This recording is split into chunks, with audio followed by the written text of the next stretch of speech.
It has been 41 days since Israel's war on Gaza began. Deal or no deal, Israel continues its relentless attack on civilians and infrastructure. From the sky, Israeli warplanes lay waste to homes, schools, and hospitals. And on the ground, Israeli forces are everywhere on the streets, firing in all directions.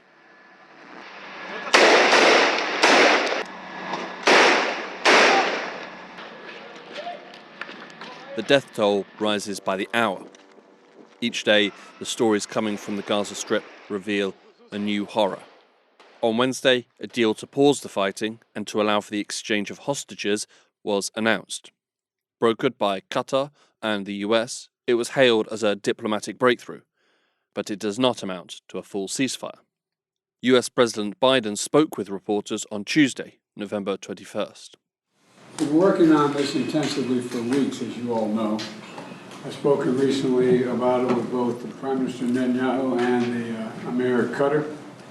My team has been in the region shuttling between capitals. We're now very close, very close. We could bring some of these hostages home very soon, but I don't want to get into the details of things. Initially, the West seemed united on backing Israel. No ifs, no buts. But as Israel's campaign continues to exceed all bounds of proportionality, some countries stepped back from their full support of Israel. Only the US administration has publicly stayed the course, firm by Israel's side. This week, what is the US policy regarding Israel and Gaza? How has it changed? And can it maintain its current level of support? My name is Hugo Goodrich, and you're listening to The New Arab Voice.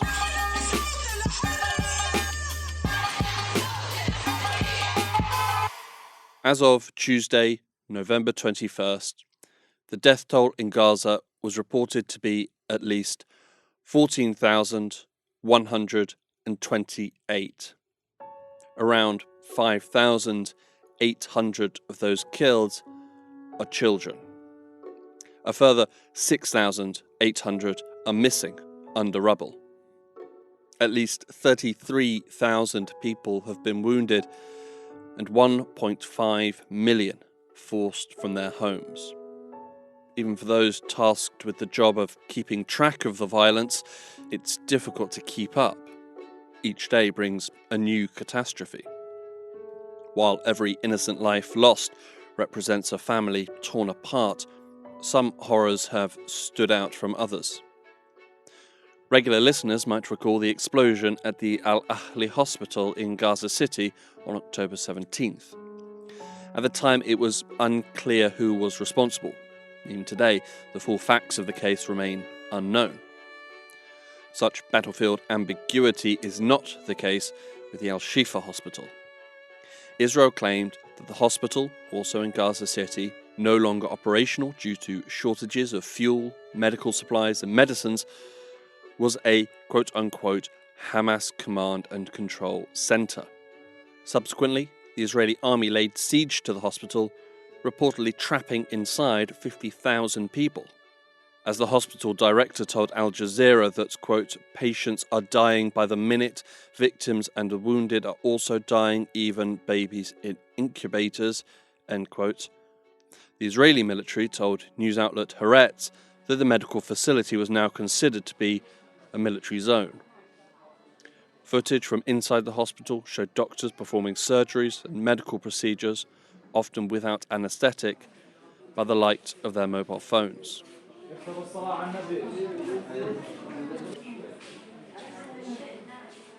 As Israeli forces surrounded the hospital, and with the morgues full and starved of power, staff were forced to bury the dead in a mass grave in the health facility's yard.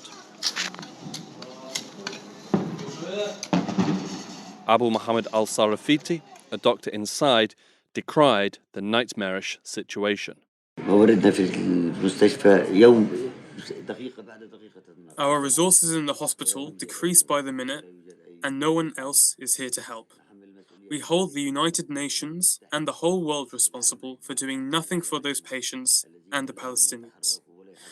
We have children here, Children are suffering, and there is no one to help. الذين يعانون من مرض أطفال يعانون جميع أطفال يعانون ولا يوجد أي دعم. Israel had ordered the evacuation of the hospital. While many were able to leave, this forced evacuation was performed at the barrel of a gun, and not before dozens died as a result of their injuries and sickness. Included among the dead were 3 premature babies who were being incubated at the hospital and died due to lack of power. It was reported by people working with Doctors Without Borders that even as people fled from the hospital, Israeli soldiers opened fire. To justify their attack on the hospital, Israel claimed that it was being used as a command center by Hamas. Once inside, they recorded a number of videos to support their claims. Some claims have been proven to be misleading, and some are fairly spurious. None of the claims have been independently verified, and nothing produced by the Israeli military has shown that the hospital was the command and control center they claimed it to be. The Al-Shifa hospital has not been the only hospital to be targeted. This is audio from footage captured at the Indonesian hospital, where people were also seeking shelter.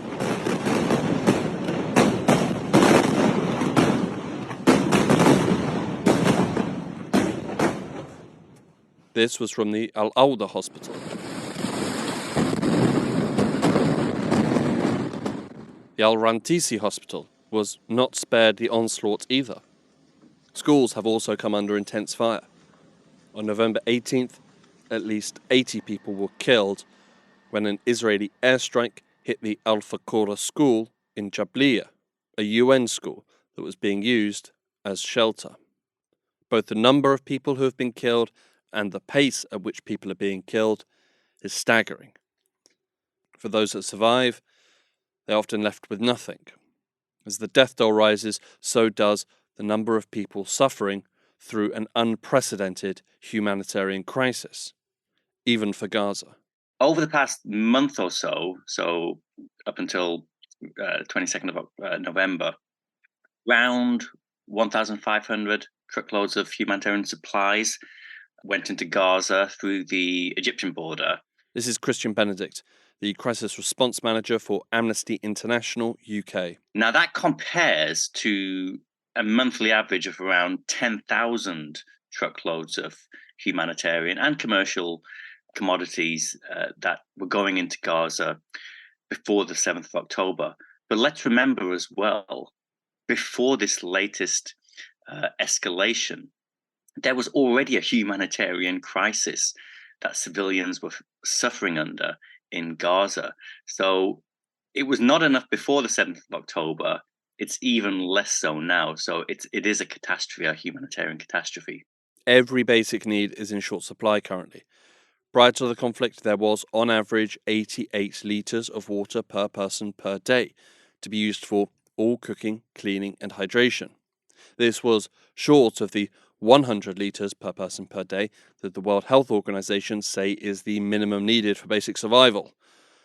Today, Palestinians in Gaza can secure, on average, just 3 litres of water per person per day. Food is another basic supply that is severely limited. On November 9th, the World Food Programme's Director of Emergencies, Kyon Nam Park, spoke with reporters. Before the October 7, 33% of the population were food insecure. We can safely say that 100% are food insecure at this moment. We would like to ensure the next 90 days, we need $112 million to be able to reach 1.1 million people. The Israeli air campaign has, so far, killed thousands of civilians, but it has also laid waste to vast areas of Gaza, severely affecting the infrastructure of the besieged enclave. There were some UN figures some days ago around 222,000 residential units had been damaged, and something like just over 40,000 residential units have been completely destroyed. You add that to the fact that Hospitals are being hit, schools are being hit, bakeries, internally displaced people's shelters and refugee camps are being hit. Nothing is being spared. So right now you're looking like something like 50% of all the housing units across Gaza have been hit and damaged. It's absolutely devastating. The attacks on infrastructure also create their own related health risks, which threaten the lives of Palestinians, even after the bombs have stopped falling. There are multiple health risks. Obviously, we can talk about immediate traumatic injuries, and then there's the lack of healthcare associated with that. But then you have multiple impacts from the lack of healthcare for trauma injuries, seriously and escalating mental health needs. In such a situation like Gaza now, you have an increase in diarrhea and respiratory illnesses and other infectious diseases. If you can imagine that not enough medical aid is getting in, coupled with the fact that healthcare is massively under attack, well over 200 attacks on healthcare since this latest escalation, according to the World Health Organization. So an increase in disease as well. And everything just compounds and compounds on top of that to create this massive, stressful mental health, physical health crisis that the people of Gaza are experiencing right now. On November 21st, James Elder, a spokesperson for UNICEF, addressed reporters. If children's access to water and sanitation in Gaza continues to be restricted and insufficient, we will see a tragic yet entirely avoidable surge in the number of children dying. It's also important to note it's starting to rain in Gaza. Now, combined, children face a serious threat of mass disease outbreak. By the time you hear this, a 4-day ceasefire in Gaza would have started, and with any luck is still holding. The exchange of hostages and prisoners will also likely be underway.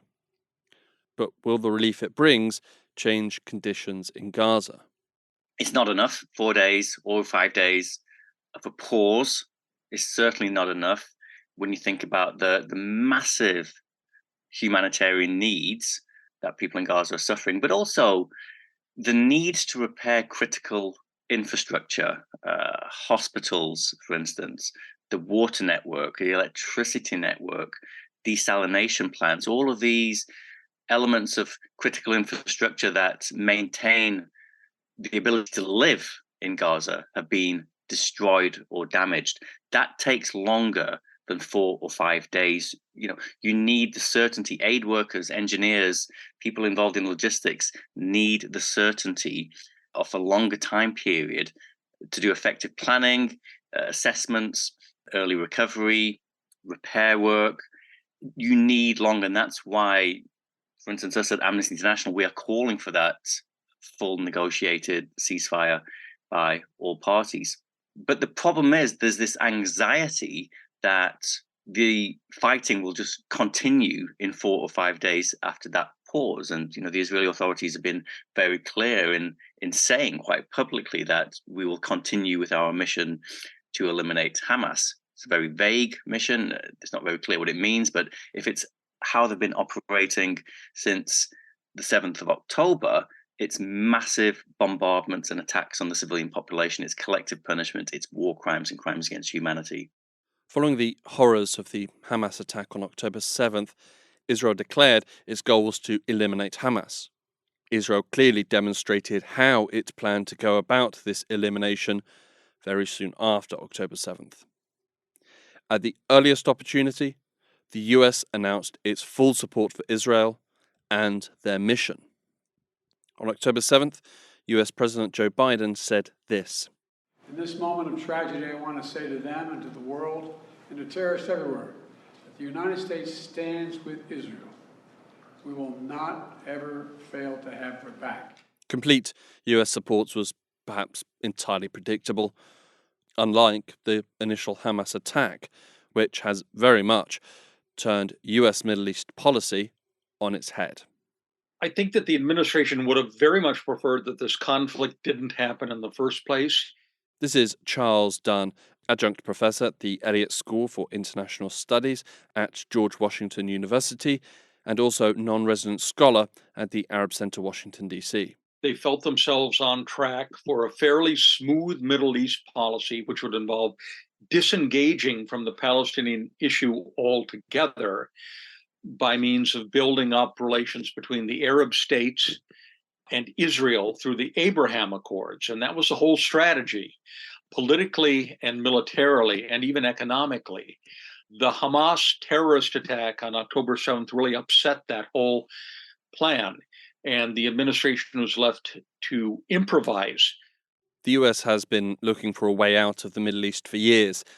Not entirely out, but certainly a pivot to an arm's-length posture. Enough of a presence to wield influence, but not stuck fighting intractable and costly wars. Just when they thought they were out, their allegiance to Israel has pulled them back in. And as they were pulled back in, they were, at least in the initial days after the Hamas attack, left floundering.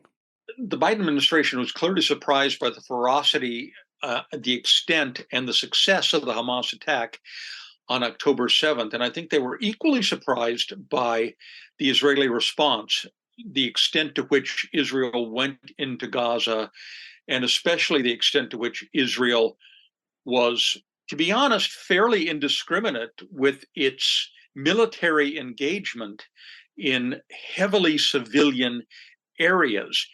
They shouldn't have been surprised, especially given Prime Minister Netanyahu's predilections and everything that he said about pursuing this conflict. But I believe they were, and they've been left a huge mess diplomatically for the United States to kind of confront and to try to manage. And in that, they have not been totally successful.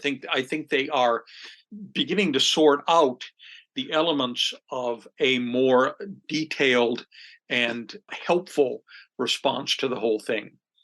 But I do believe that the scale and the ferocity of the conflict on both sides certainly left the Biden administration wondering what was going on and how exactly to respond.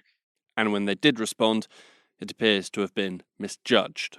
I think the biggest failing of the administration was to jump in with wholehearted support of Israel and its right to defend itself, which was not further differentiated, at least in the very beginnings of the Israeli response. And that left many to believe in the United States, as well as in the Arab world and the international community, that the United States was giving carte blanche to whatever Israel wanted to do in response. And that was a big diplomatic failing. And the United States has had to scramble to repair that damage internationally. And of course, the Biden administration is also facing the fallout politically here in the US. I think that was their biggest failing right there. The political fallout grew as the intensity of Israel's attacks grew, and the number of killed Palestinians grew. The wholehearted support by the US for Israel was questioned, very loudly on American streets, and less loudly, but still firmly, in the corridors of Washington.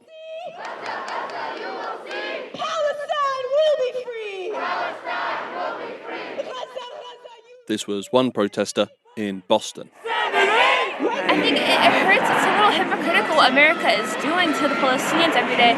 And as someone who lives here and knowing my tax money is going to fund this apartheid, it's just so unfair and unjust. And I just have to go out and speak about this, because if I'm going to sit here all day long and do nothing about it, the genocide is going to continue to happen, and it'll never stop. And I think the Biden administration was caught somewhat off guard by the reaction of the American public, and specifically the Democrats, who demonstrated in unprecedented numbers against the violence in Gaza, are demonstrating for ceasefires, and particularly Muslim Americans in swing states such as Michigan have indicated in fairly significant numbers that their support for the Biden administration is hanging in the balance. And this is something that is not at all lost on the White House. And I believe that the level of discontent within the Democratic portion of the electorate, and in fact among Americans in general, has been a major factor in the Biden administration kind of saying, we support Israel on the one hand, but we also support humanitarian pauses, an increase in humanitarian aid, a political horizon after this Gaza conflict is over. I don't know what they're going to do with that, but they have a huge hill to climb politically in the US, especially among people who would be inclined to vote for Biden in the next election. And this is, factoring very heavily into their considerations on the policy decisions that they're making right now. A response on the street was probably anticipated in some fashion by the Biden administration, particularly in areas with a high Muslim density. Additionally, protests could be expected from progressive anti-Zionist Jewish Americans. Such an intense level of protests was probably not anticipated. And neither was the expanded level of questioning scrutiny that the US policy was subjected to in Washington, D.C. In past conflicts, American public opinion has been very much in favor of Israel, and it's like taken as a given that the United States is going to back Israel to the hilt on any specific conflict with the Palestinians or any Arab state or combination of Arab states. And this has really been changing kind of under the radar for the last many years in the United States. And this is the first time we've really been seeing it playing out publicly in Congress and among the public. About 2 weeks ago, 26 Democratic senators, Democrats and independents, I should say, there are 2 independents, signed a letter to President Biden, not criticizing his policy, but saying very pointedly, what are you going to do to ensure that Israel is complying with the laws of war and what it's doing in Gaza? What are you going to do to ensure that U.S. aid and support is not going to aid and support humanitarian disasters in Gaza? And you wouldn't have seen that even a few years ago. And it was, to me, an indication of how far public opinion, as reflected in significant congressional opinion, has come. Over the past week, particularly as Israel laid siege to the Al-Shifa hospital, the US has tempered its use of supportive language in regards to Israel's military mission. This was President Biden on November 13th. Well, I have not been reluctant in expressing my concerns what's going on. And it's my hope and expectation that there will be less intrusive action relative to the hospital. We're in contact. One day later, in response to a question asking whether Israel was abiding by the rules of war, National Security Advisor Jake Sullivan said that Israel was obliged to do everything in their power to protect civilian lives, and that Israel had been privately reminded of this. But he qualified that by saying that he was not willing to judge whether Israel was doing everything in its power to protect civilian lives. It's the have your cake and conduct airstrikes option. While the Biden administration might have stepped unwisely when it gave Israel's mission such wholehearted support so quickly, it hasn't been a complete diplomatic calamity. What I think they've been successful in doing, and this is a very limited success, but is in defining what they want to see come next. They've been fairly clear about humanitarian pauses. They've been clear about minimizing the damage to civilians in Gaza. They have also hinted at a political horizon, although in very, very indistinct terms, something that could come after in terms of a diplomatic solution to the overall conflict. But the Biden administration hasn't really committed itself to that at all. But they're beginning to think this through, which I think is, if not a success, possibly the beginnings of a success. What comes next, or perhaps more accurately, what won't come next, was laid out by US Secretary of State Antony Blinken at a speech in Tokyo, Japan, on November 8th. The United States believes key elements should include no forcible displacement of Palestinians from Gaza. Not now, not after the war. No use of Gaza as a platform for terrorism or other violent attacks. No reoccupation of Gaza after the conflict ends. No attempt to blockade or besiege Gaza. No reduction in the territory of Gaza. For better or worse, the US is firmly engaged in current diplomatic efforts. But as we mentioned earlier, the US has been feeling for the exit of the Middle East for years. Their main tool for this exit was via the Abraham Accords. Get as many countries in the region to normalize relations with Israel and then leave them to prosper, mainly economically, from the deal. In the weeks before October 7th, much of the diplomatic chatter of the region, and indeed on this very podcast, was about the potential for Saudi Arabia to join the Abraham Accords, normalizing relations with Israel. So where does the conflict leave the Abraham Accords now?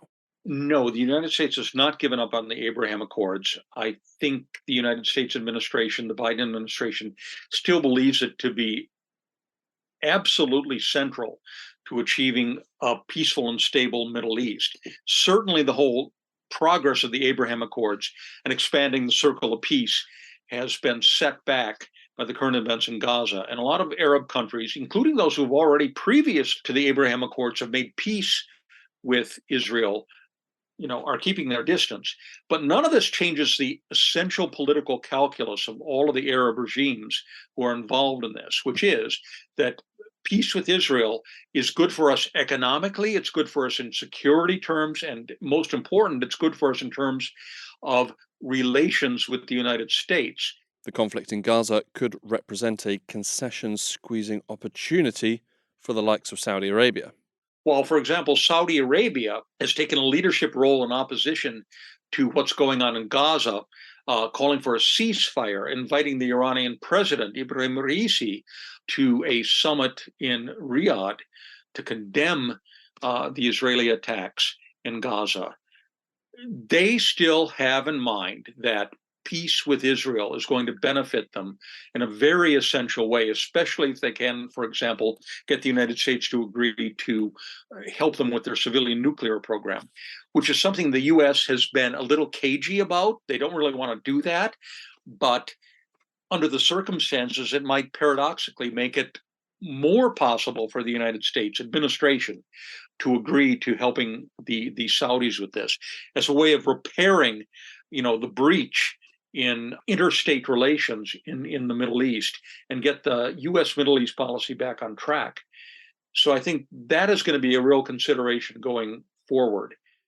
As it stands, the US administration appears very unlikely to actively oppose Israel's objectives in Gaza. They may seek some humanitarian pauses, as we've seen this week, but they are not going to prevent Israel from going after Hamas in Gaza. They may speak out, however quietly, about Israel's tactics, but they will not, for example, refer Israel to the International Criminal Court, a decision several other countries have made. But as little as they may be doing during the conflict, there is an opportunity to do some good after the conflict. The most important thing the U.S. can do is simply say what it's going to support in the aftermath of this campaign. And you've cited some of the things that Tony Blinken has said in terms of no reoccupation of Gaza and so on. The United States could put some real meat on the bones of that carcass by saying what we will support is an international peacekeeping force, for example, led by Arab states under the imprimatur of the UN. We will support a massive reconstruction program in Gaza, focused first on humanitarian needs, such as the medical infrastructure, and then on housing, and then settling refugees who have had to move into the South back into their own reconstructed homes. I mean, there's a huge amount that the United States could say it would support and ask for congressional appropriations to do. It can also say it is going to launch a political initiative to explore opportunities for a final status settlement. And again, this is a huge political commitment that many U.S. administrations have made with, one level of sincerity or another, which the Biden administration has absolutely not wanted to do. But if it's really serious about moving this in a different direction and ending the violence altogether, it's going to have to do that. We don't know what route the Biden administration will take next, and we don't know on what points the Israeli government might be willing to negotiate. It's also worth remembering that by this time next year, the US will have voted in a presidential election, and a whole new administration that's even more favourable to Israel could be gearing up for power. What is desperately needed is for the US to do something. What the United States can't do, in my opinion, is simply say that this is not possible. Israel won't agree to it. The Arabs won't accept this. The Palestinians will reject it. They have to start from a position of possibility and saying, this is what we support, this is reasonable, let's hear everybody's ideas, but actually move forward with a real diplomatic commitment in order to bring this about. That doesn't mean it'll succeed, right? But it does mean that it would be kind of another new phase in U.S. diplomacy, which, in my view, is both overdue and completely necessary. For the people of Gaza, the war continues, day after day. Every effort must be given to help those affected and ease, if not end, the suffering.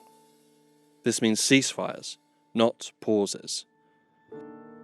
The US is in a relatively unique position, being one of the few countries that Israel will actually listen to. Now is the opportunity for the Biden administration to step up, restore meaning to international law, restore some humanity to a brutal conflict, and perhaps also protect their electoral chances for the future.